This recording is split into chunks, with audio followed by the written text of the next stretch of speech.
Oh, it's Jim Hutchens for the Jerusalem Connection Spot Report for this week. Some time ago, when during one of my stays in Israel, I attended a conference for Christian leaders that was hosted by Yad Vashem. That's the Holocaust Memorial in Jerusalem. And as you might expect, the whole issue of anti-Semitism was dealt with extensively. At the conclusion of one of the classes, I asked the instructor. I thought I knew the question, but I wanted the answer, but I wanted to hear from him. I said, "Do you think there's such thing as Jewish anti-Semitism?" Without question, absolutely, he said, absolutely. And he began to note a whole list of people, many of them in academia, both in Israel and in the United States, elsewhere, in the EU. Of course, the Muslims are at the top of that list. They have a visceral hatred that's in their DNA, a visceral hatred for Jews and for Israel. But also at the top of that list was Jewish anti-Semites. Noam Chomsky, Norman Finkelstein, Jennifer Lowenstein. There were others, Sandy, Nevi Gordon, yeah, that's the one, at Beersheba, Ben Gurion University. But lower down the list, there were those who, through humanitarian reasons, supposedly, or diplomatic reasons, were hostile toward Israel. And as I thought about that, I thought of the one that the Obama administration, through Secretary of State John Kerry, has appointed the special envoy to the Israel-Palestinian negotiations, Martin Indyck. And he was his American ambassador to Israel during the Clinton administration.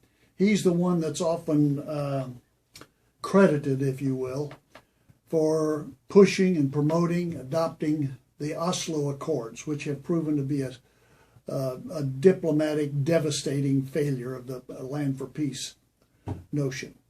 It will continue to be. But he's also the one who has the dubious distinction of bringing Yasser Arafat out of mothballs and promoting and supporting him as a Palestinian leader. Yasser Arafat, the mother of all serial killers, mass murderers.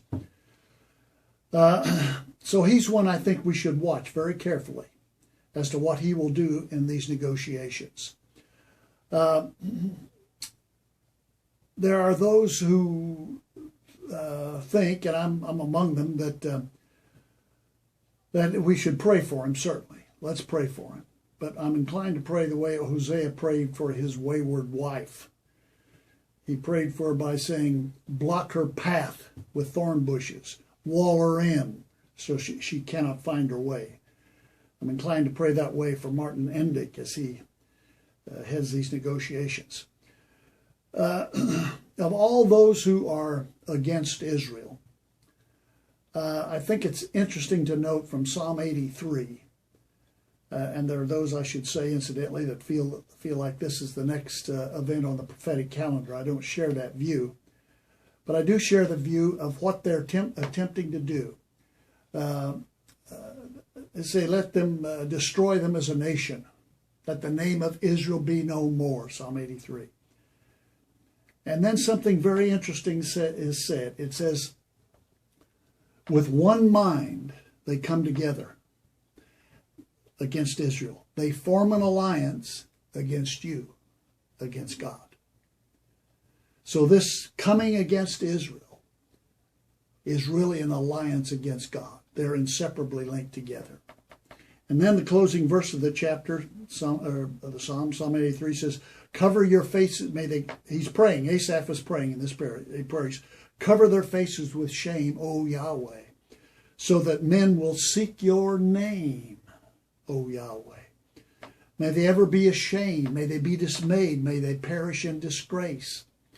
Let them know that you, whose name is Yahweh, that you alone are the most high over all the earth. Now that has never been.